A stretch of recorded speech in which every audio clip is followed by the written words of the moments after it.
This is Small Talk with 101 ESPN's Michelle Smallman. Welcome into episode 140 of Small Talk. Your host, Steve Cerruti. Michelle Smallman here with you. What's up, Cerruti? How you been, bud? I'm good. I got super jealous of you from last pod or a couple pods ago, and I went and played pickup soccer last weekend. You did? Probably my first athletic thing that I've done, definitely since the quarantine started, probably in a couple of years. I used to play a little bit of pickup here and there, but not a lot.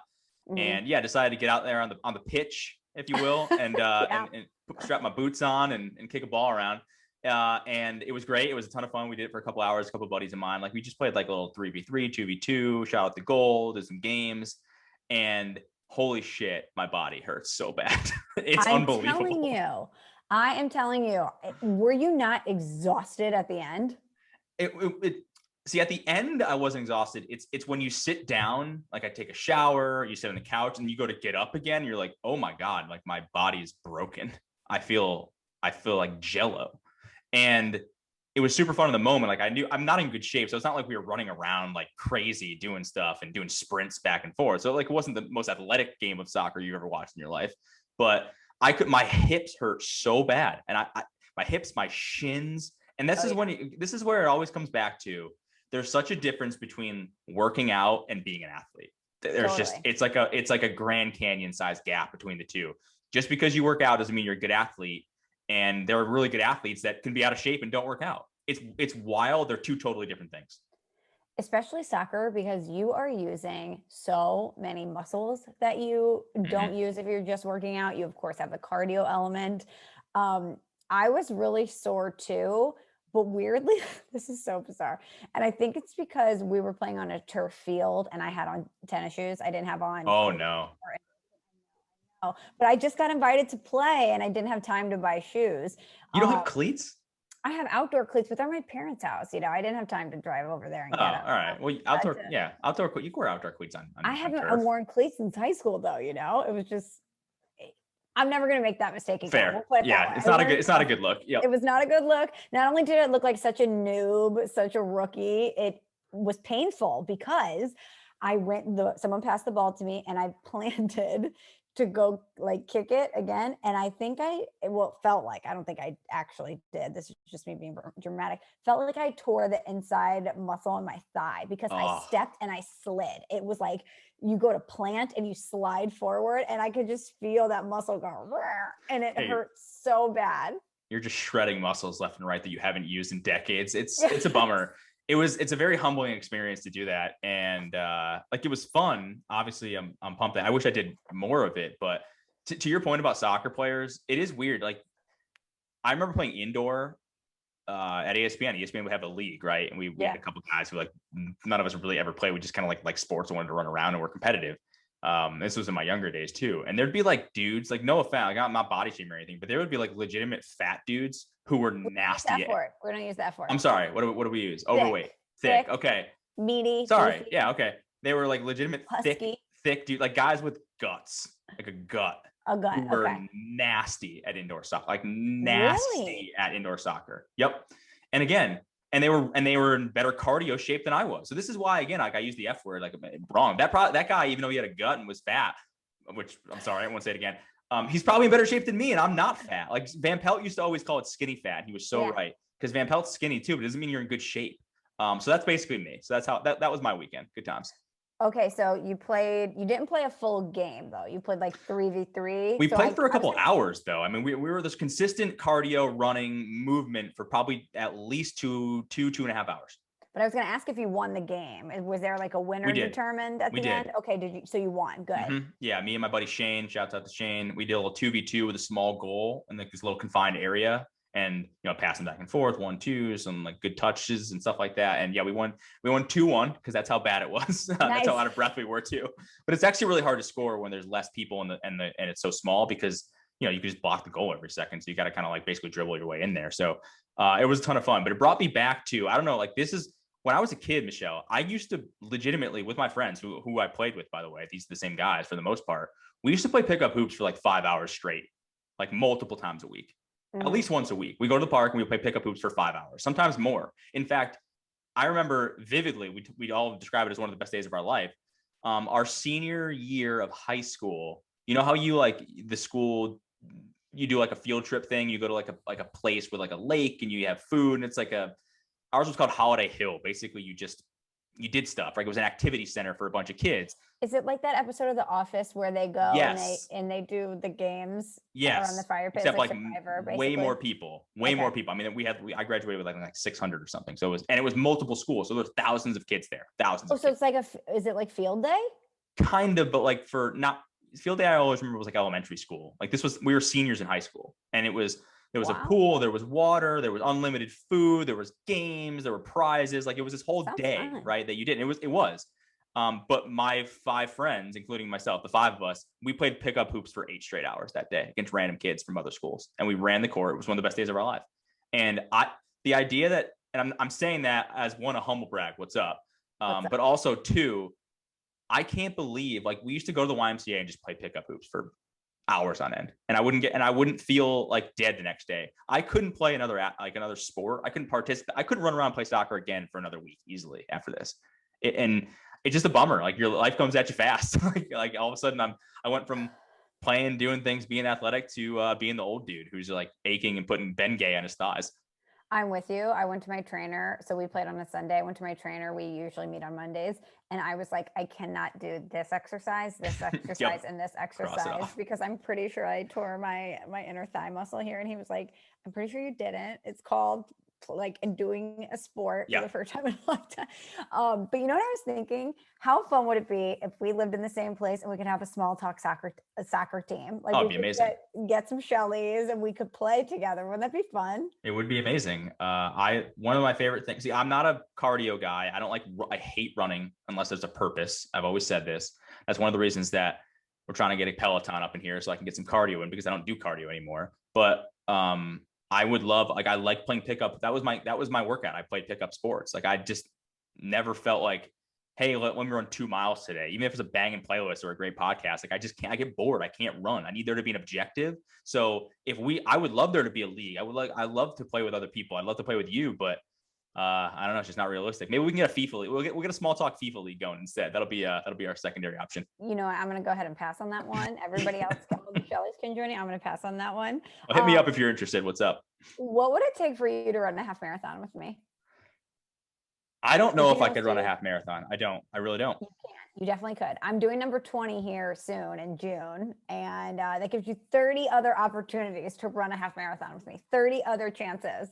I could do a 5K, which I know isn't that impressive. I'm just saying I think I could do it. Not tomorrow, but I would, give me a couple weeks. I train for it. I'd be all right.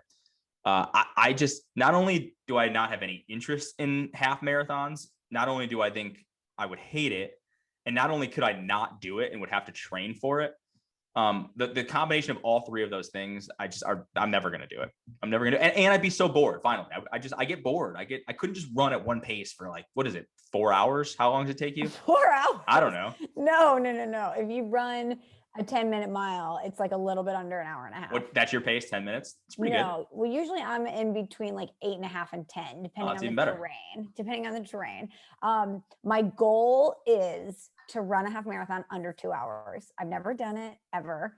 And one time I was running in Indiana, I think it was like number 15 or 14 or something. And it was raining that day. And I went to plug my headphones into my phone and they didn't work. And so I had no music and it was raining and it was cold. And I was like, F this. So I cruised. I like sprinted as much as I could the entire time. And it was actually a really cool race because it was at the Speedway where they do the Indy 500. Oh, yeah. So you got to run around the track and then you get to the point where you kiss the bricks. It's like a very famous thing that you do at the Indy 500. And so people were stopping to kiss the bricks. I stopped, I kissed the bricks because I didn't know what my time would be because my phone wasn't working. I didn't have any, gauge of how long I'd been running. So I get in the final stretch and I can see the finish line. Everyone's on the sides cheering along. And as I'm running, there's this big commotion, like, I don't know, maybe 40 yards in front of me. And a guy fell down and was like seizing. And all of these people gathered around him. And so I kind of slowed down and like looked to see if I could offer any help. And everyone was like, everyone get out of the way, get out of the way. So I just continued on and sprint across the finish line. I finished the race at 2 hours and 1 minute on the dot. And I was like, if I didn't stop to kiss those stupid bricks, and if I didn't stop to be a good Samaritan and see if this guy was okay, I would have been under 2 hours. Man. Was the guy okay? I think, I don't know. He might've died, Steve. He was boy. like, I Googled it when I left to see if I could find anything because I was concerned. There was no information, but he was like unconscious. It looked really bad. I was very concerned. So if anything would happen there, please let me know. But I feel like you could subtract. You can count that as a sub 2 hour. No. You can't because the variables were weird there. No, it's when you cross the finish line. If I stopped to tie my shoe and I finish at 2 minutes and 12 seconds, I stopped to tie my shoe. That's on me. Or you can at least tell people that you can do it because you can do it. No, I think that's okay. Until I do it, I have not done it. So I don't know that I can do it. This is classic Michelle, like being too, like you would have ran under 2. Just settle it, take it. You're fine. No. Are you kidding? All right. So what happens next time? You're going to do you not use headphones anymore? No, are you kidding? Of course I do. Well, it motivated you. You ran your best race ever without them. I would probably kill myself. That would be a horrible experience. That's literally my nightmare. Yeah, it was awful. I hated everything. What did you think about? Did you count? What did you play? Like I Spy? Like what would you even do? I was just so bored. Did I play I Spy while just running around pointing at things? Who am I talking with yourself? I Spy with my little eye, something black. I don't know. There's somebody running next to you. I don't know. Do people run in groups? I don't know. Is that how? I don't know. Is that how it works? Do you like have a running partner that you guys are like kind of with the entire time? How does it go down? Okay, so that one I did not have a running partner. That one I had to play mental games. So what I do, I think I might have shared this before, is I'll look at someone running ahead of me who I think I can beat, and I'll be like, I can beat that person. And so you sit there and you judge and you go, I'll run until I'm better than that person. I'm more athletic than that person.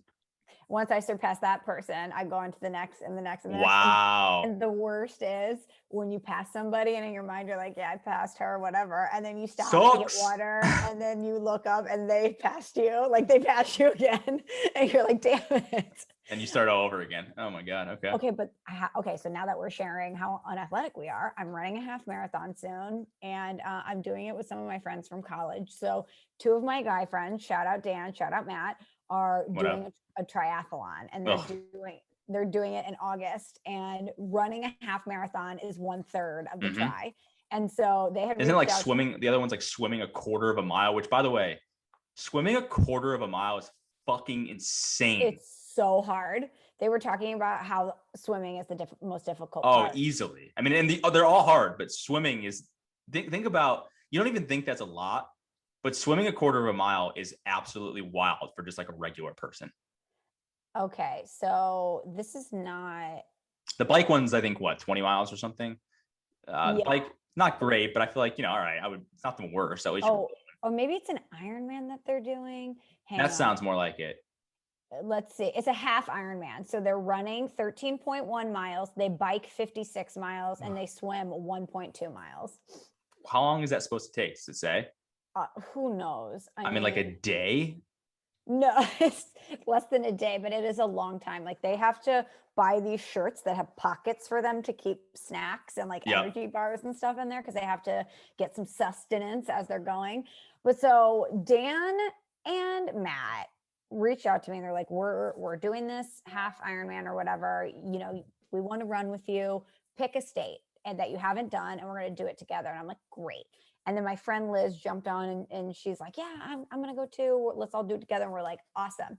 So for the past few months, we're on this group chat together and they're sending their regiment. They're sending what they're eating every day. I'm getting shirtless selfies where these guys have like insane abs. They've got the V going on. They're only eating protein and all this stuff. So I have not worked out. Like they will send updates and I'll be like, yep, I'm at a Low Country Boil drinking a Bud Light. Like, congrats on your 7 miles today. I am going to suck ass when I do this. So I'm like, all right, I'm going to go out there. I'm going to do my first run. We'll see where we are. It's going to be a good barometer of how bad I'm going to be in this half marathon. So I sent it to them. I think my time was like 9 minutes and like 15 seconds per mile. I ran 6 miles. They're like, way to go. We're so proud of you. Both the guys were like, we're going to do that same run today. They go out. I think one ran 7 minutes, 30 seconds. And I think the other one was like 7:22. And so I was like, okay, that is just like, I could train for years and my body would never allow me to run that fast. So I'm just going to go ahead and let you guys pass me and I'll meet you afterwards for brunch. That's the most important part. Yeah. That makes me think too. Do you remember what your fastest mile was? Ever? Yeah. Like mine, I think was probably high school, had to be high school when you run the mile and stuff. And you got to do those tests. Did you guys do those? No. You didn't do the physical tests? Remember I didn't take gym. Yeah, but no, this was like a state of Connecticut thing. There was like an athletic test thing where you had to do the track thing. There was a couple different things you had to do. And so that's the only reason that we would like time and run our mile. And I ran, I believe, I think my best was 6:15 ish, just over 6. But I was also small. I was working, I was like playing sports. Like I wasn't like a runner, quote unquote. And then again, absolutely, like it's like my golf game. I played golf in high school. I was pretty good, and now it's just like I'm terrible now. I peaked physically and athletically in high school for sure. Yeah. Well, either way, we're both struggling because I'm going to suck in this half marathon. I almost kind of don't even want to run other than that because whatever I do now, it's like 4 weeks away. I'm not going to be good. What's the one where you drink while you do it? Is that the beer mile? Maybe. Or isn't like the Tough Mudder you drink? No, Oh. I forget. My buddy wanted to do a Tough Mudder one time. I was like, why? Do I look like the kind of person that would do a Tough Mudder? Do I look like that? No. Like, what are we doing? Come on. No. Who do you think would be least likely to do a Tough Mudder, me or you? Me. I could see you doing a Tough Mudder. Yeah. Are you kidding? Mm-hmm. No way. Mm-hmm. I would never see you doing that. Yep. Never. Do it for the gram. I can see it. Do it for the gram. How about do it so I don't have to shower afterwards? No thanks. No, I'm not interested in getting muddy and ruining a pair of shoes pass. Nothing. Okay. So while you're playing soccer and like being athletic, I'm over here not being athletic and I'm getting ready to go out of town, Steve, for the first time in a long time. First time, long time. I'm so excited. I started packing last night and I forgot how to pack for a trip. I'm normally a very efficient packer. I like to know all the events that we're going to be doing or all the activities so that I can pack a coordinating outfit. I don't like to bring more than I need. I like to have a small carry-on, maybe a backpack. I just don't like a lot of stuff, right? And I don't want to have to think about what I'm going to wear. I want to know we're going to dinner here. This is my dinner outfit for Thursday night. Boom, done. I forgot A, how to pack, and B, I don't know what's cool anymore. I'm going to New York City and I'm texting my friends. I'm like, what's everybody in the city wearing? Because normally when you go to New York City, you turn it out. And they're like, well, everyone's kind of casual now. I'm like, okay, but what does that mean? Like, what's this casual mean? And it just feels like I haven't been social or been out in so long that I have no idea what to wear on a trip. Very relatable for me because one, I'm a terrible packer when it comes to trips. Also, first off, excited for you to go on a trip in the first place. This is what did we call it? Vax Girl Summer? What was it? Shot Girl Summer. Shot Girl Summer. Yeah, there you go. Well, that sounds much better than Vax Girl Summer. You should also be Vax though. What's up? I am. Yeah, no. So when we went up to Burlington, we were there for, I don't know, a long weekend, like 4 days, I think. And I had I think in my mind, what's every possible climate scenario? And I pack for that and I wear basically like a tenth of what I actually bring. It's stupid. I wear like the same 3 shirts. Yeah. So I'm a terrible packer. I'm a notoriously terrible packer because I'm like, well, what if it rains one day, or what if we do this one day, or what if I don't know, what if I want to go whitewater rafting? I guess I'll bring my my shorts and my water shoes. I don't know. Who knows? Like I'll pack shit that I actually don't even need, and it's a disaster. My bag ends up being massive, and it's stupid. You own water shoes? I do own water shoes. Yep. Okay. I do. The only reason I own them, I bought them for like $5 on Amazon years ago for my bachelor party when we actually did go whitewater rafting because you need them. And then now they're just in the house and I don't wear them except when I'm like, maybe am I gonna need my water shoes this weekend? I don't know. Maybe. What if it's super rainy? I don't know. But I will say I also relate to your I don't know what's cool thing. I feel like I wear a jean jacket with a hoodie under it like almost every time I go out now. That's my go-to outfit with like a pair of skinny jeans. But that's cool. But it's the only play I have, Michelle. I don't have another play. See, these Gen Zers are trying to say that skinny jeans are out, and I am not having it. I'm not having it for 1 second. And you know what? What's Side in? rant.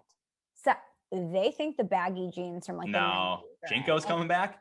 Not so far Jinko, but all they do is these stupid TikToks where they're ripping millennials saying like, oh, what's the word that they're using again? I sent it to you. Hold on. Oh, I gotta yeah. You find asked me, it. you're like, what is this? I was like, what? I thought it was a person. Am I supposed to know this person? You're like, no, it's a thing. It's a Gen Z thing. I gotta find it. It's gonna drive me nuts until I do. I don't understand. Jeans. Cheugy. It's called Cheugy. Yes. Cheugy. They're calling millennials cheugy, and basically it's all the things that a lot of millennial women have worn. They're doing these TikToks mocking them, and I'm like, you know what? First of all, we went through the baggy jeans phase, okay, Yeah, and we evolved past it because we looked bigger. Stupid. It doesn't look good.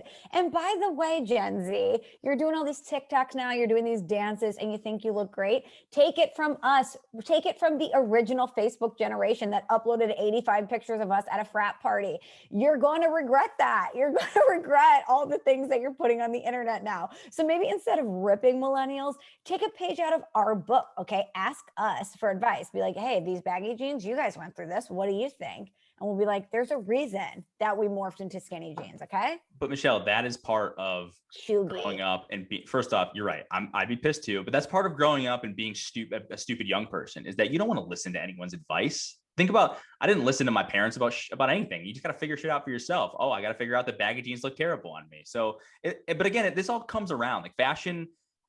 This is why you should never throw away your clothes. Cause like at the end of the day, like in 20 years, the stuff that you were wearing then is probably going to come back in. And all my baggy jeans I was wearing in high school and college that made me look like an idiot because I was wearing larges and I'm probably like an extra small. It made no sense. And then, you find style and you're like, oh, okay, now I found some form-fitting clothes and you start to look better about yourself. But it's all about like rebelling, right? They don't want to look like the younger generations. They want to look like their own generation. So to them, baggy stuff is that's so foreign to them. They don't even know what that is. So I don't know. I get what you're saying. Like it's great advice from you, but that's part of growing up is kids don't listen to older people. Just what it is. Also, there's the word cheugy. It sounds gross. And it's a good word. If you're talking about something that's gross, it's a good word. Is it short for something?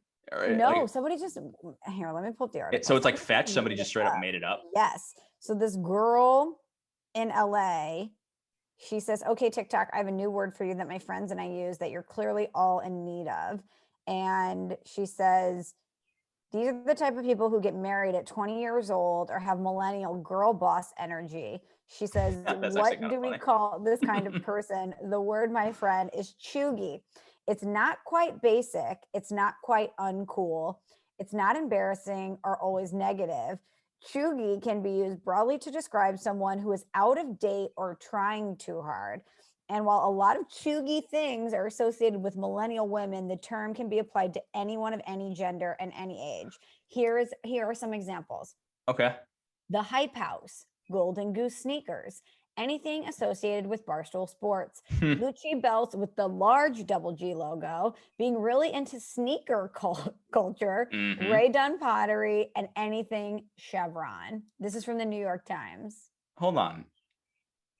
I'm kind of with these people. I'm kind of with the TikTok people. I don't like half of those things. Yeah, Golden Goose sneakers are like $500. Sneaker culture in general. We've talked about this. I don't get it. Like, oh, cool. You bought these weird, colorful sneakers that look ugly on your feet, and you somehow spent $300 on them. Am I supposed to be impressed by that? I'm kind of. Is it weird that I'm on their side on this? I mean, Barstool. Like you can take it or leave some of it. I like some of it. I don't really care for the rest of it, but I get that. What else? I don't really know much about Gucci belts. Do you want to know what's uncheugy according to these cool kids? Baggy jeans. Thrifting, making your own clothes, handmade products, Levi's jeans, Birkenstocks, home decor not found at Target, which I'm down with. I don't like every house looking. You know how I feel about signs that have words on them. Yep. But like, yes, thrifting is cool and eco-friendly. Making your own clothes, also very original and unique. I'm down with that. But like Birkenstocks. Making your own clothes is actually kind of lame though. No, it's not. I think it's very cool. It kind of is lame, at least what I've seen of it on TikTok, because it ends up being like, oh, here's like some oversized shirt that you turned into something else. And it's like, it looks like you kind of look homeless though. So yes, you're thrifting, but you look like a homeless person. So what do you want me to do? Right, but it's self-expression and it's one of one. If you make it yourself, it's one of one. cool, I guess. I don't know. I don't know. I like this hoodie I'm wearing. I'm sure other dudes have this hoodie, but I still want this hoodie. It's comfortable on me. So I guess whatever floats your boat, but like, I don't want to make this hoodie. This is a hoodie I want to buy. I can't really tell. What's your neck collar situation looking like there? Is it It's like a cowl neck kind of thing. It's cool. I like that. Yeah, no, it's dope. It's like I do like that hoodie on you. Hold on. Okay, well now you look like you're on the bobsled team. It's mostly like a workout hoodie. It's Legends. Shout out to Legends. They don't pay me anything, but they are dope. I like their Shout stuff. out to Legends. When you just put the hood on, you looked like a bobsledder that was going to put their helmet on and feel the It is tight. It's very tight. It's aerodynamic. I've embraced sort of the tight clothing style because I'm, not bragging because I just call myself skinny fat, but I am thin. So like baggy clothes, like skinny jeans to me are actually like more like a slim fit. They're not as skinny as they should be because I have very skinny legs. So all my clothes are kind of thin, but anyway, getting back to the chuggy and thrifting. I know this is like not okay for me to say, but I'm going to say it anyway. Oh, I'm nervous. Thrifting weirds me out. I don't want to wear other people's clothes. I don't. Sorry. What? Sorry. Nope. Even like high end. I'm talking about high end stuff. I'm just not interested. Like I'd be more likely to buy nice clothes that I keep for a long time, but I'm not really interested in, I'll sell stuff on Poshmark, but I'm not really buying stuff on Poshmark. It just still, I don't know. I know I'm in the minority there too. Yeah, I love. This gets back to last week's episode. But what's the difference? Like if someone gave you clothes that I know who wore it, and I know, I don't know. Yeah. But you're going to wash your clothes. Yeah, but washing doesn't like fix all the things. I don't know. And I also feel like, I don't know, I'm a grown ass man. I can buy my own clothes. I don't feel like I'm wasteful. Like I'm not one of those people that, J. Crew's having a sale, 60% off, which by the way is every fucking day at J. Crew. Let me buy 9 different t-shirts and 5 different pairs of shorts and all the socks and the underwear. Like I don't do that either. So I feel like I'm in the middle of this where I buy stuff that I like and I keep it for a long time. Yeah, that's good. Yeah, right. I'm not being wasteful because I understand the wasteful culture. Like I totally get that. Like the J. Crew factory stuff is fucking absurd. It's absurd because you buy one shirt, you wear it once, it shrinks, it like changes, it gets misshapen. It's crap. Like, and again, this is coming from someone who, as Will Kane once called me, Mall Rudy, because he thinks I wore J. Crew too much, which I didn't. He called you Mall Rudy. He called me Mall Rudy. It was probably the biggest insult I've ever been dealt in my life. Call me Mall Rudy, and I was bummed about it. Wait, I was real bummed about it. Such a personal attack. Mm-hmm. Meanwhile, Will's the one wearing like Levi's, jeans and J. Crew button down. So like, come on, dude, come at me, bro. But he's got cowboy boots on sometimes. He does, which I would argue is not better. It's different, but it's not better.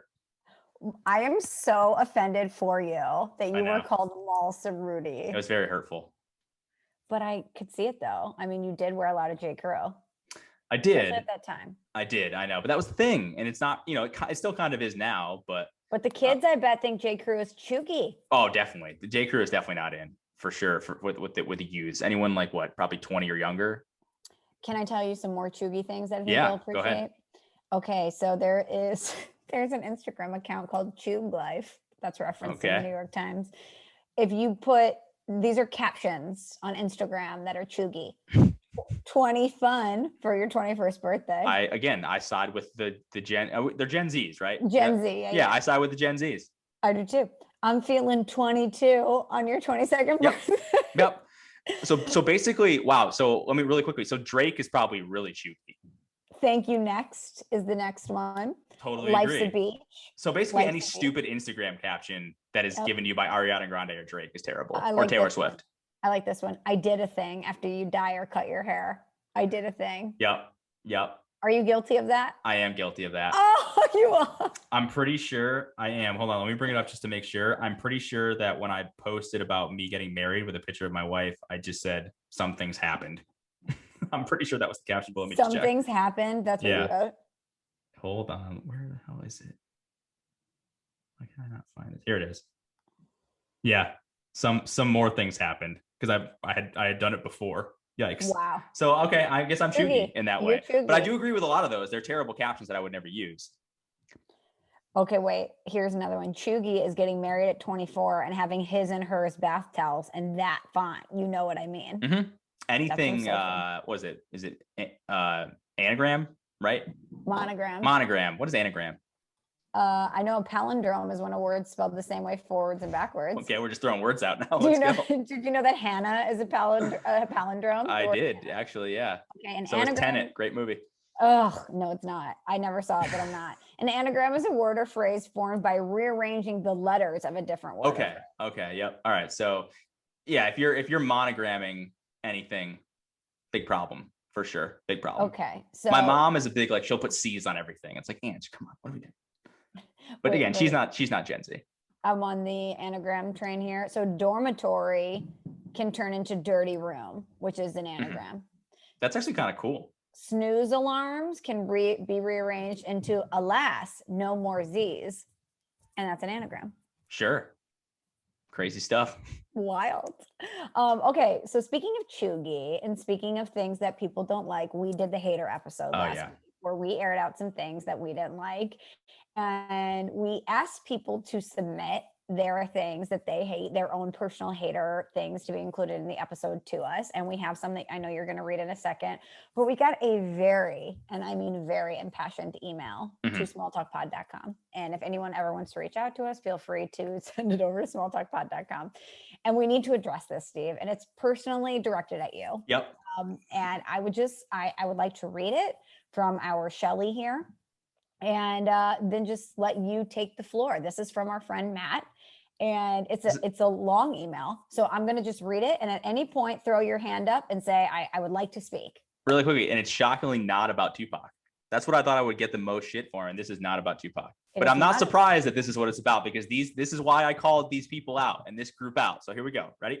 You did get a tweet being like the Tupac thing was harsh. I did, because I was added on that. Fully acknowledge that it was, because I know I'm in the minority here, and I actually accept that. I know I'm probably wrong on that. It's just how I feel. This one, which we're the email we're about to read, I know this proves that I'm actually right. So go ahead.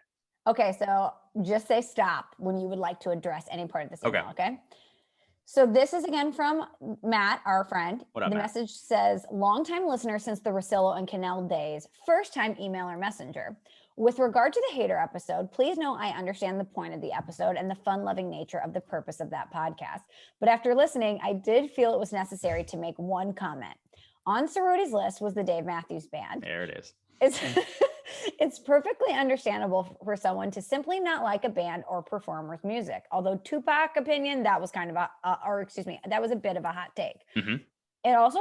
It's also perfectly understandable to develop a sincere hate or dislike for a band or type of music due to a roommate or friend or family obsessively playing it. I get that.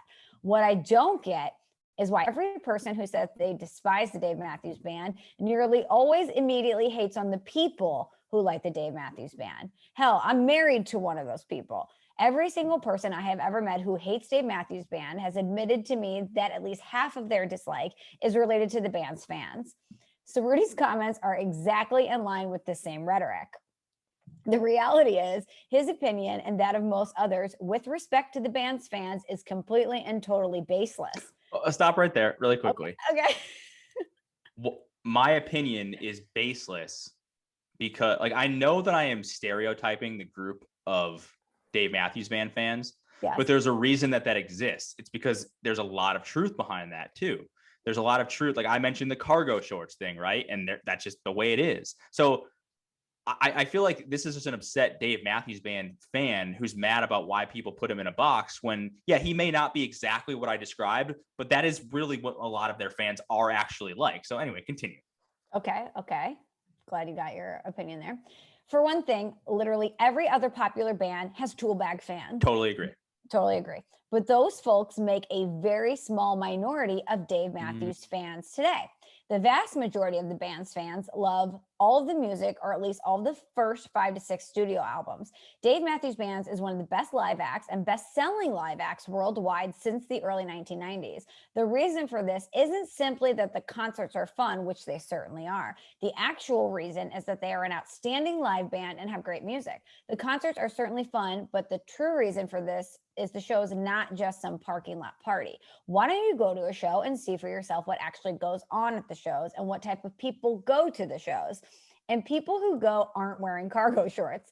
They are normal people, most of which are in their 30s and 40s these days. In any event, Cerruti works with Russillo now, and what I'm going to leave Cerruti with is this. Ask Russillo about this. About 4 or 5 months ago, Russillo had a life advice question on this exact topic, parentheses, seriously, and Russillo's response was absolutely perfect. My suggestion to you is to give Russillo's life advice response a listen. If you truly don't like the music, that's perfectly fine, but please stop with the hate on its entire fan base and the people who go to its shows simply because your college roommate annoyed you and you probably didn't like the kids at your high school who were really into the band. The end. Okay. Lot to dive into there. First off, Matt, Great totally email. respect. This is what I said, and we said at the onset of the hater episode last week, is this is not a personal attack on you if you like this particular thing that we're going to be hating on, but it's just how we feel. And yes, a lot of my disdain for Dave Matthews Band comes from college roommate who was obsessed with it, and then also the perception of what Dave Matthews Band fans are, which is like, as I mentioned, the cargo short thing, and just looking to get wild and taking a couple risks on a weeknight, having a good time with your friends when it's like dipping your toe in the danger water. Like, I feel like Dave Matthews Band fans, they're not really wild, but they want an excuse to get wild, and Dave is that excuse. And I don't like that type of lifestyle. I like that. It's like, hey, but like mellow wild. It's not. Well, like it's more like, hey, I'm going to have like a bunch of Bud Lights and get high and get contact high by a bunch of dudes smoking weed at this concert that I don't know, who are probably, again, wearing cargo shorts. Ironically enough, Michelle and I did listen back to the Russillo segment, most of that Russillo segment, and he brought up the fact that a lot of them do wear cargo shorts. So I think he said khaki. I think he said. I'm sorry, khaki shorts. Yeah, khaki. Yeah. Well, khaki shorts, cargo shorts. Well, you can wear like preppy khaki shorts. You don't have to wear. It's true. It's true, but it's still, Crew, the apple doesn't fall. Has some colored chinos in the mix. The apple doesn't fall far from the tree, is all I'm trying to say. I'm not trying to offend you specifically. Okay, this isn't like a, hey, let me attack Matt, let me attack all these fans, but my problem with Dave Matthews Band fan is you said that a lot of the fans that go to the concerts like the music or love the music. I would actually push back on that. I think Dave Matthews Band has become a thing where it's like, I don't really listen to Dave, but I'm going to go to a Dave concert because of what the perception of Dave's concert is, which is what I just described. People getting weird, probably, either young 20s or maybe like young parents who want to get a night away and get a little bit weird and get kind of funky, smoke some weed, have a good time. That's kind of my perception of what Dave Matthews Band fans are and what concerts are, right or wrong. But I do, because, for example, I know a lot of these people. My sister and her boyfriend, who I love obviously very, very much, are big Dave Matthews Band people. They go to they go to a concert in Hartford every single summer. They're like, I have friends that do the same thing. And it's not like I wouldn't say this. I've said this to my sister's face. It's just a joke. It is what it is. And I know that my sister's not a huge Dave Matthews Band fan. She just likes going to the concert because she likes the vibe and it's a little bit weird. It's a little bit fun. And that's my problem, is that I'm admitting this fully. Like, you can judge me. I don't care. I know it's a character flaw. I am a little bit of a music snob. And when I say a little bit, I am a music snob. And it annoys me that the Dave Matthews Band concerts, I think, are filled with people who actually don't give a shit about Dave Matthews Band. They just want to have a good time. Ooh, okay. So I'm going to push back on you on a couple of things. I'm going to assume the Matt role here, okay? As somebody that loves Dave and who has been to several Dave concerts. The music is great, okay? Maybe you listened to Ants Marching on repeat or The Space Between a few too many times when you didn't want to in college.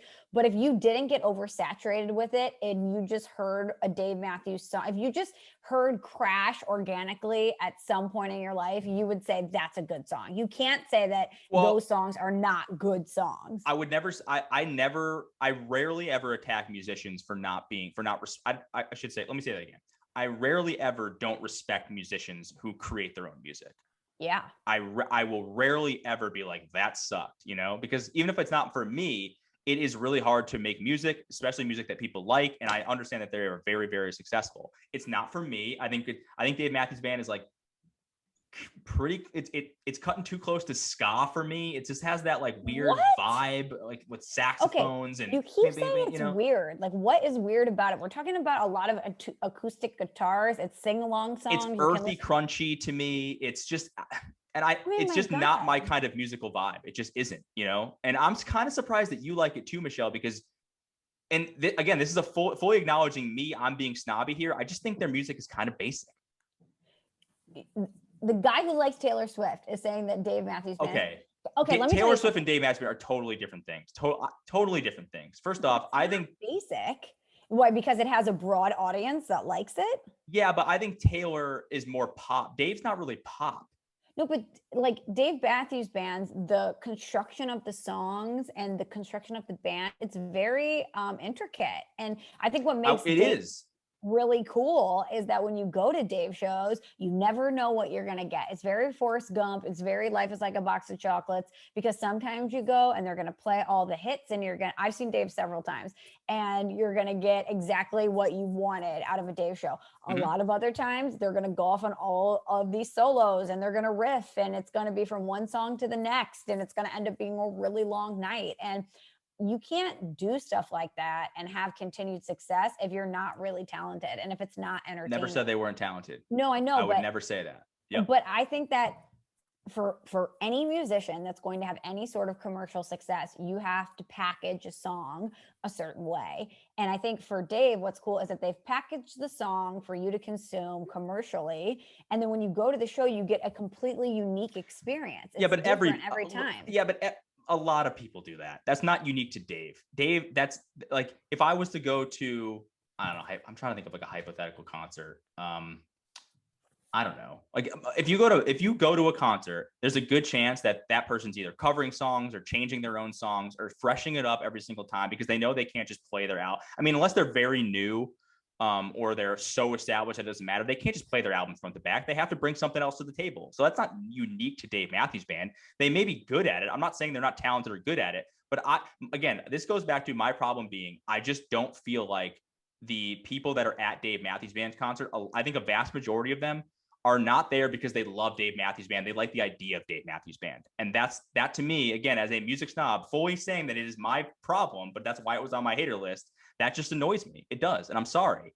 And I do think like there is a pretty good, you could profile pretty much who is going to be at a Dave Matthews concert. Like you could draw the group of the 5 or so different people, male or female, that are going to be at a Dave Matthews Band concert. And again, that's fine, but it's just not for me. Band or artist? I don't think you can do it for a lot, but I do think Dave, and we were talking about this too, Michelle, by the way, before, because everyone's like, oh, Dave Matthews fans get so much hate. I was talking about this when we were talking about Nickelback months ago, because Nickelback and I'm not even a Nickelback fan, but I'm like, why do people hate Nickelback so much? They're more to me than Dave as the band that everyone's like, oh, if you're a Nickelback fan, what a loser that guy is. You know what I mean? So I don't even think Dave gets that much hate compared to like a band like Nickelback.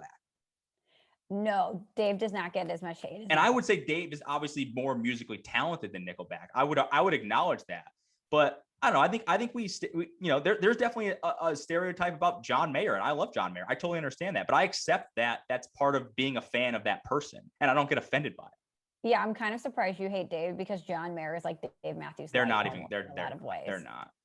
They're not. I mean, it's very similar. Dave is a jam band. It's like a John Mayer joined like a Grateful Dead. He is, but that's not what John Mayer. Yeah, but John Mayer has a lot of range. John Mayer does blues. He does pop. He does jam. He was in a Dave Chappelle episode. Like John Mayer has range. Excuse me, Dave Matthews, actor. He's been in a lot of films. What was he in? He was in like an Adam Sandler movie, wasn't he? Does that even count? That's like calling LeBron an actor because he was in that movie with Amy Schumer.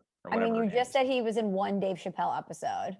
Yeah, but I don't know. Like he was actually a really integral and funny part of that Dave Matthews Band of that Chappelle episode. Like, was Dave a big part of that Adam Sandler movie? I don't remember. He was in I Now Pronounce You Chuck and Larry. He was in The Other Side. He was in Just Go With It. He played Nicole Kidman's husband. Oh, and by the way, he guest starred in the Fox medical drama series House. Okay. So he was in House. Okay. He was in House. He's done drama. He's done. Man, I'll give him a little more credit that I did not know. Television. He's done music. I mean, Dave. You want to talk about range? Dave has got some range. Well, those are all like white people shows. So how is that range? He's playing like, you know what I mean? I don't know that he is who he is. Like I know who he makes music for. I know what his vibe is. I don't think there's much range there. He's just very good at what he does and very good at his circle. John Mayer is the same thing. See, I don't know. John Mayer's collaborated with Kanye. He's been in the Dave Chappelle. As I said, he's been with Dave Chappelle. I think you're not giving John enough credit for his range. Plus, he makes many different genres of music, which I'm not sure. I'm not a Dave music expert, but I'm not sure he has the range that John does. But again, this all goes back to me saying I know that there are like stereotypes about John Mayer, and I don't care. I still like John Mayer. I don't get offended when someone says, "Oh, John Mayer, like, well, cool, write another stupid love song." In the same way that you stereotype Taylor Swift because that's all she does. Right. It's what people do. I don't know why people get offended by it. And here's the thing, to our guy Matt, like what you like. Like, who cares what I think about this? Matt like what you like. Matt is saying that it's not fair to dislike Dave as a musical artist because a lot of the people at the shows may wear khakis and flip-flops, like, and may be obsessive. That it's not fair to rip on the artist or the band because of some sort of subset of the fan base. I believe, Matt. I hope I'm not speaking for you. No, I think I think you have that getting. right. I think that's what he's saying. And Yeah, unfortunately, if you don't like him, don't like him. Unfortunately, like you are fair. part of the company you keep, right? Like that's kind of part of the deal. Like that's the part of those are some of the people that you attract. Again, I would never discredit him as not being great musically, because I know he is, and I know they are. Okay, it's just not for me, and their fans annoy me. And I think for the most part, I don't think you go to a John Mayer concert, or I don't think you go to a, like, what are some of your favorite concerts that you've gone to? Do you feel like when you go to like a Beyonce concert, those are like hardcore Beyonce fans? It's not just people looking to have like a wild time. And that's what I kind of feel like Dave is.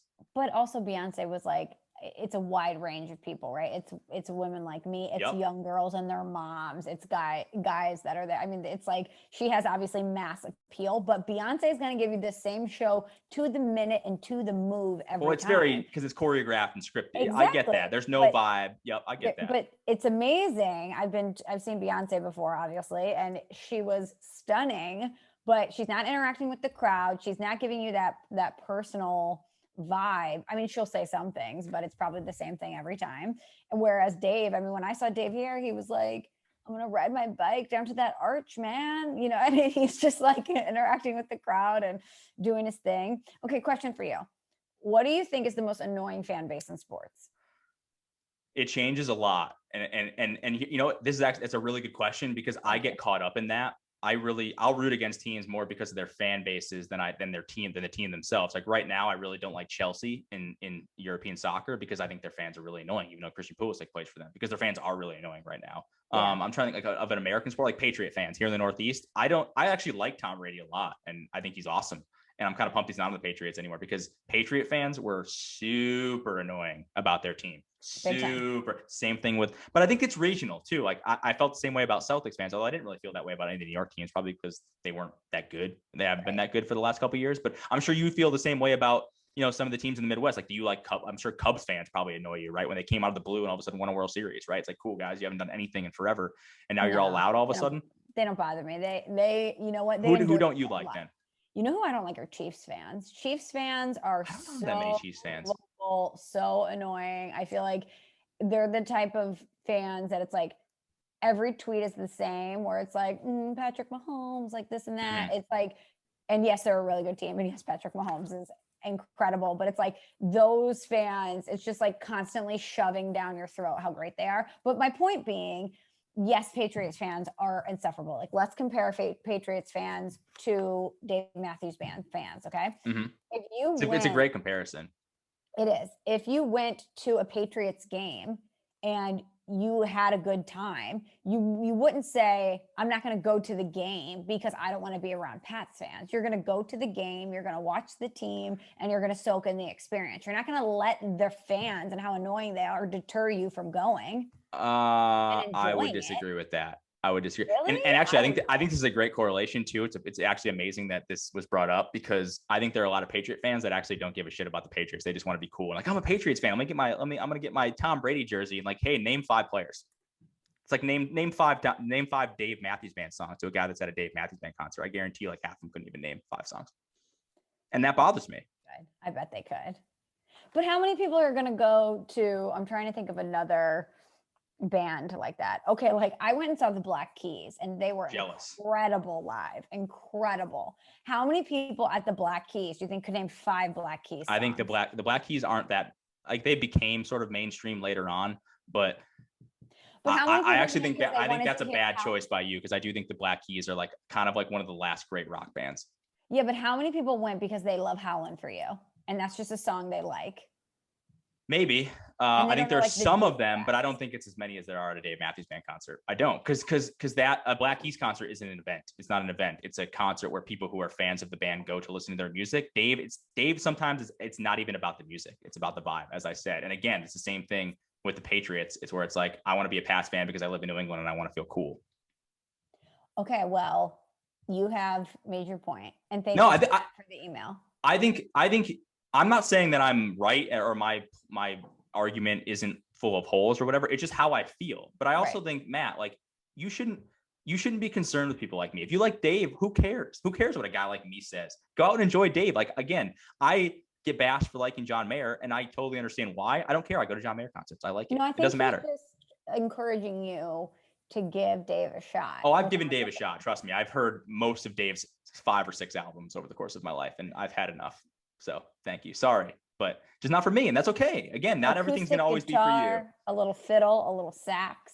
It's going on like the 5-minute bridge where it's just a saxophone solo and everyone's just getting high in the background. It's just not for me. It's not for me. So you've never seen Dave live?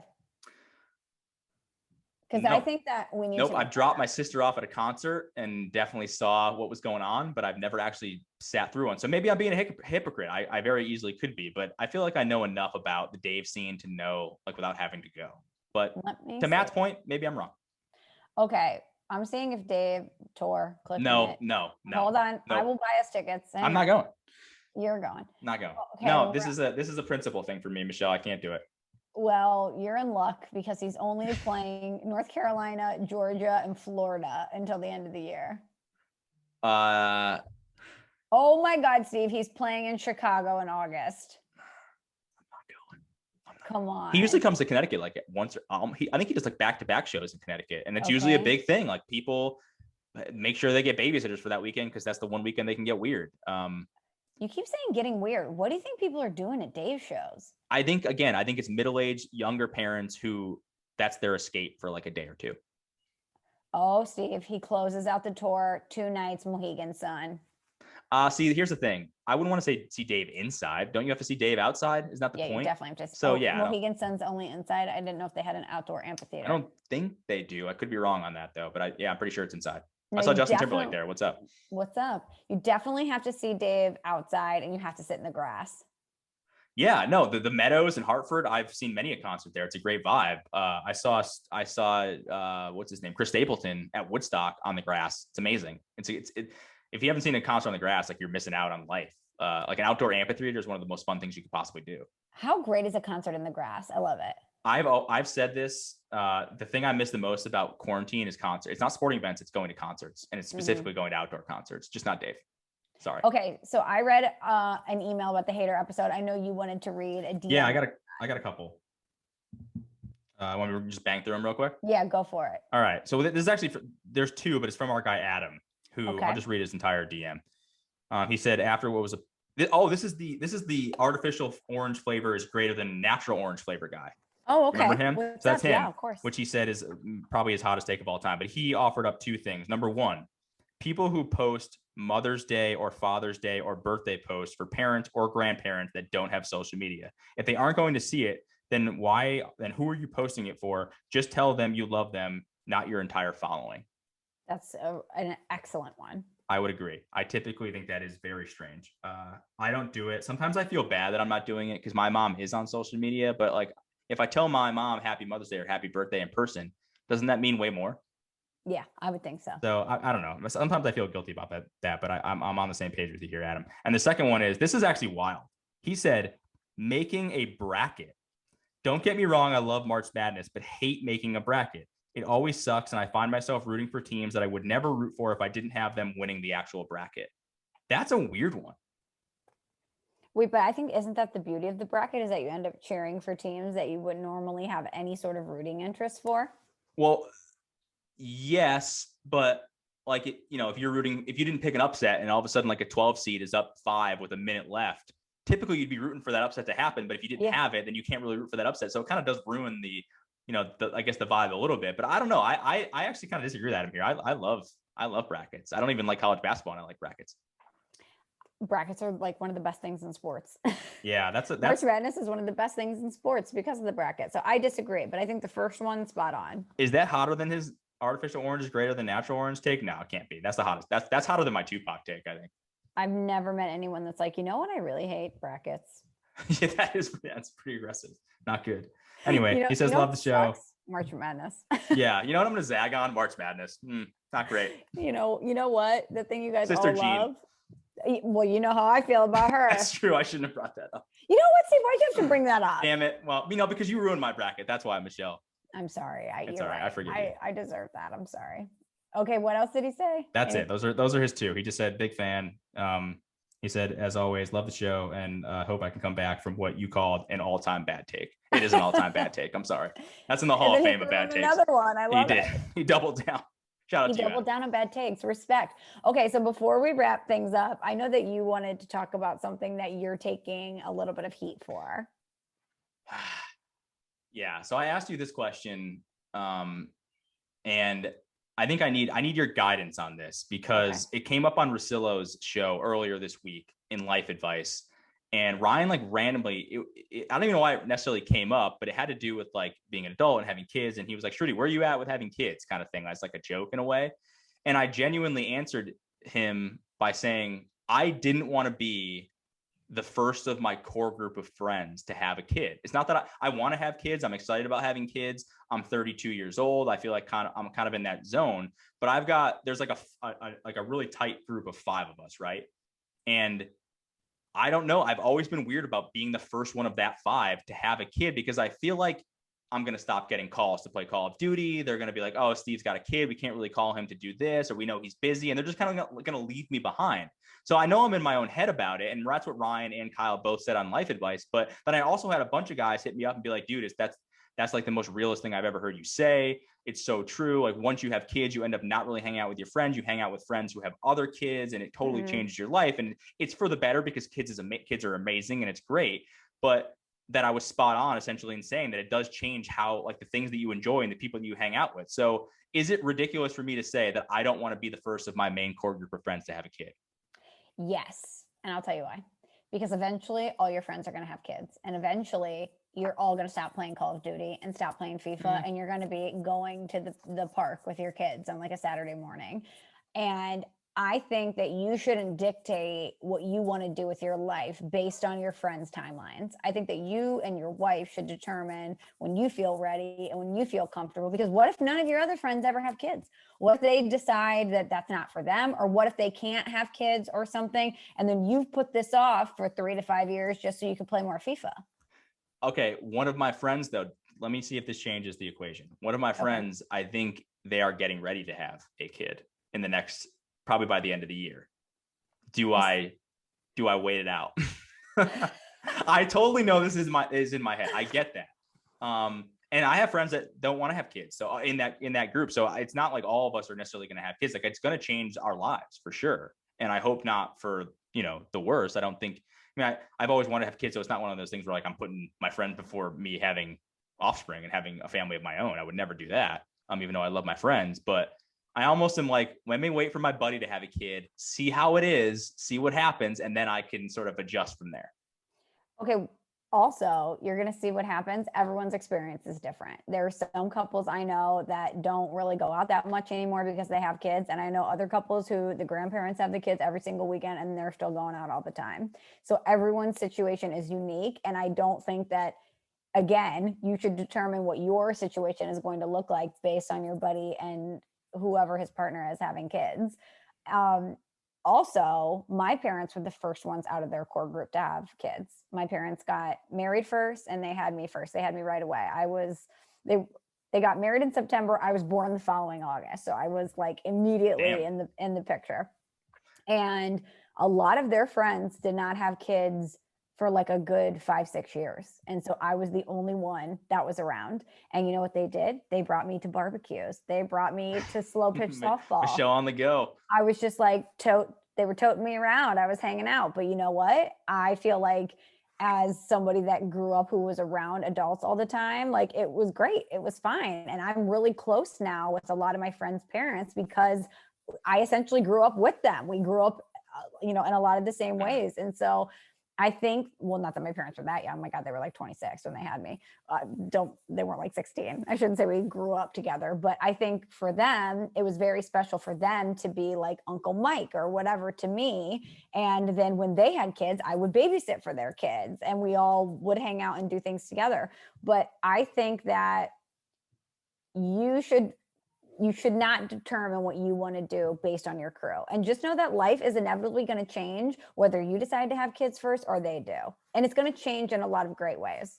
I think the last part you said there is the best piece of advice, is that it's going to change no matter what I do. Yeah, it's always going to change. Life. I mean, you were probably concerned when you got married that things might be a little different. I know a lot of people are. They wonder if they get married or they're going to hang out with their friends as much. And you probably don't hang out with your friends as much, but it's not because you get married. It's because you have a job and because you can't party as much as you used to. And you can't play pickup hoops the way that you used to. And just the same way that having kids is going to change things. It's going to change certain dynamics. But I just think that somebody's going to have to be the first. And you say some of your friends are getting ready to start trying. That could take years, my man. That could take a long time. And you shouldn't wait for anyone else. You should only operate on your own timeline and never compare yourself to anyone. You know what they say, Steve, is that comparison is the thief of joy. So don't compare your life to anyone else's. Michelle, this is phenomenal advice. This is a phenomenal ending from you here. I was actually incredibly well said. And I appreciate that. I think everything you said was spot on.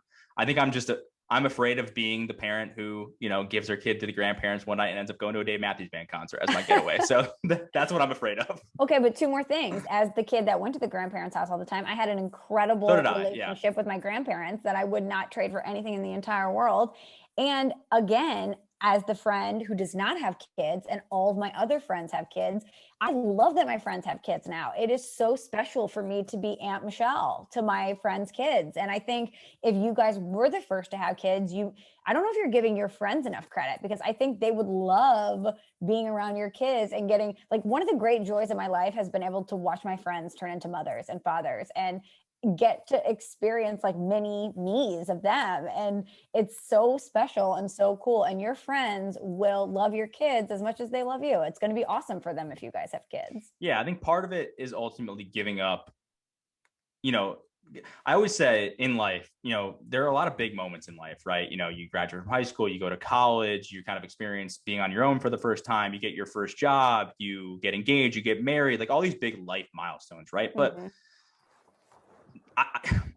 they're all big, but nothing even comes close. Like the ultimate one is having a child, is having a kid. Of course. There's nothing even close to that. Cause like when people ask me after I got married, oh my God, like, is your life different? Like it's exactly the same. There's nothing different about my life. I just wear a ring on my ring finger now. That's really about it.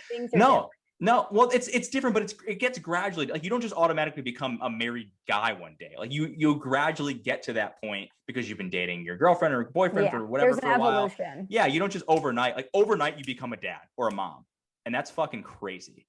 And it's scary, and you have to give up a lot of the things that are your identity because you have this other more important thing in your life. And I had this guy tweet me about, like maybe, if you're too worried about playing Call of Duty or FIFA, like you made the right choice by not having a kid. I'm like, dude, all right, I get it. Like, settle down first off. Okay. I know that's the entire point, is that you have to give those things up. And I understand that my life is going to be drastically different. And that's why it's a hard decision to make of when to actually do that. Cause you're giving away a lot of what makes you, and you're becoming a different you, which is dad you or mom you. And I'm excited for that point in my life, but it's one of those things where, am I ready for it right now? And I also want to experience it and not be the first, and experience it with my friends, not just being like kind of the guinea pig who goes out there first. But I think you're right. Friends, if they are real, and my friends I know are in this camp, would absolutely love to hang out with a kid that I had. And I would love to hang out with their kids too. So it is a cool thing. And I'm definitely in my own head. But these are the things that go through my head, and I don't have anxiety. I'm like lucky to not have that stuff, but I do think about stuff a lot. And that's one of the things that goes through my mind is, do I want to be the first person to do this? And we're lucky enough where Maddie's sister and brother-in-law have a kid. So we wouldn't really be the first, but it's just the first of that core group. I don't know. It's in my own head, but everything you said makes a ton of sense. And I think I should probably just get over it. One more thing for you, because I don't know how many babies you've held recently, but 0. you can hold the baby with one hand and play your game with the other. Well, this is one of the things that I said on the pod, is that because your sleep schedule ends up getting super fucked up, I might even be able to play more games because I'm going to be up at like weird hours in the night having to like tend to the baby, and it's going to be here, and I'll just be, all right, cool. It's 3 a.m. I guess I'm up now, and let's pop in a couple games of FIFA. Why not? And I don't know. There you go. So yes, you are correct, but have not held any babies. I'm not a big baby holder. I really am not at all. So it's going to be like kind of a rude awakening for me. I mean, when it's your kid, it's totally different. I just don't really like holding other people's kids. Oh, I do. I was over at my friend Katie's the other day, Katie and Matt, shout out to them. And they have a beautiful new baby, Jude. And I held him for hours. I was like, oh my, and he would make these little noises. And you're just like, are you a human? You're just a tiny little human that looks like my friends. It's so bizarre. And just wait, Steve, until your kid gets to be like 2 and their personality comes Well, that's out. what I'm excited. That's what I'm more excited Such for. a blast. I love the like 2 to 4 age range. So fun. I am not into the babies situation. Like I'm not I'll get, this might even be my hottest take, hotter than the Tupac take, but I think most babies like aren't really that cute. I think a lot of them look like Winston Churchill. And that's okay because they're just like lumps of they're potatoes. That's what they are. They're just like potatoes with a little bit of hair on top, and they're wearing Patagonia vests. But wow. I don't know what I would do if I showed you a picture of my child and you were like, cute, looks like Churchill. I didn't think I was a cute kid. I was like this weird dark haired like kid who had a bunch of, I don't know. I was kind of chubby. I didn't think I was that cute. I was adorable. But well, of course you would say that. Yeah. But no, I am most excited about like once they, get a personality and can walk around and you can do stuff with them. Like that to me is what I'd be most excited about. But the baby stage, I'm sure once you experience it and then it's no longer there, you do miss it. Okay, so confirmed baby Cerruti 2022, 2023. No, I don't know. Can we think about that now? If my mom was asking, it would be like yesterday. But my mom will literally hold my cousin. She just had a baby and she's pregnant again. And my mom, she'd probably had a couple of glasses too many of wine, and she like holds the baby and she's like, "I want one." And Maddie and I just looked at each other and I'm like, Jesus fucking Christ, Angela, what are we doing right now? My mom will say things like, Coco's granddaughter is the light of her life. I'm like, yeah, I know. I'm aware. Not putting pressure on me. Okay. Let me live my life. But no, I don't know. Think about how much your mom's going to want to babysit, Steve. She's going to be there. No, I know. All the time. We're very fortunate in that, but I don't have a timeline on it yet, but TBD. But just make your own timeline. Well, that's what we're going to leave you with. Not only you, all the Shelleys out there, never compare your life to anyone else. You only have your own life and you can only go by what you want to go by. So if your friends are doing one thing, don't do what they do. Do what you feel like is right. It's good advice for sure. Okay. Well, now I'm going to start pressuring you about the baby thing now that I know you're going to. No, please don't. You actually, just text Maddie. That's fine. Oh, I will. Okay, Steve, now that we've settled on you having a baby, let's get to a review. If you haven't already, please head to Apple Podcasts, Podcast One, wherever you subscribe to your podcast. And I guess to YouTube too. Can you leave a review on YouTube, Steve? I don't know. Yeah, you can like leave a comment. People leave comments all the time. Yeah. Okay. I need to check out our YouTube page. I never do that. I'm so bad. I guess I'm, a millennial. I need to get more on YouTube. We don't watch enough. The Gen Zers, like, I feel like they only watch YouTube. I watch some YouTube, but like that's not like my entire viewing experience. There are people that just watch people on YouTube, but that's like that's how we used to watch TV. It's wild to me. I don't get it. I know, but thank you if you're watch us. The podcast on YouTube. Okay, so if you haven't already, head to Apple Podcasts, Podcast One, YouTube, wherever you get the podcast, and leave a review. Like C Turner 48, the title, Steve, is Pong Rules, and it's 5 stars. And it says, I've been a day one listener, but I got behind and I'm starting to catch up. I listened to the Iowa trip pod and was surprised Michelle didn't know those Pong rules. All the ones she listed were common during my time at college in Rolla. And C Turner 48, I got a lot of that. A lot of people were like, what are you talking about? These are not weird beer pong rules. This is how most people play beer pong. And I'm wondering, Steve, if maybe during my time in college, I wasn't really paying attention to the rules. I was just participating. Does that make sense? Yeah, you were a passenger, not driving the beer pong train, and or I very much was. I give a fuck about the rules. To quote the Big Lebowski, the rules. I was the rules, and so that's probably why. And you're probably in one of two camps. You're either there to just like have some fun, throw a couple balls around, or like I'm here to fucking win. Period. Yeah. And that's the difference between you and I playing beer pong. Yeah, that was JD's brother. He was there to win. Remember, I was too afraid to fail. Yep. But that's normally in college. We would have some people be like, want to play beer pong? And it's like, sure, Maggie and I are in Team M&M. And then you just roll up there, you throw the balls, and you call it a day. And I'd be like, dude, you can't rack on 5. Like, what's going on? You don't get an automatic rack at the end, dude. You already used your 2 racks. What are you doing? And I'd be like, okay, whatever. Yeah. Or somebody would rack on like 7, and I'd be like, this noob. What an idiot. Anyway. Yeah, that was me. I was the idiot noob that was just playing for fun. So yes, you're probably correct. what was the name? C. Turner. C. Turner's probably correct. I am the outlier here. So I apologize for that. Okay.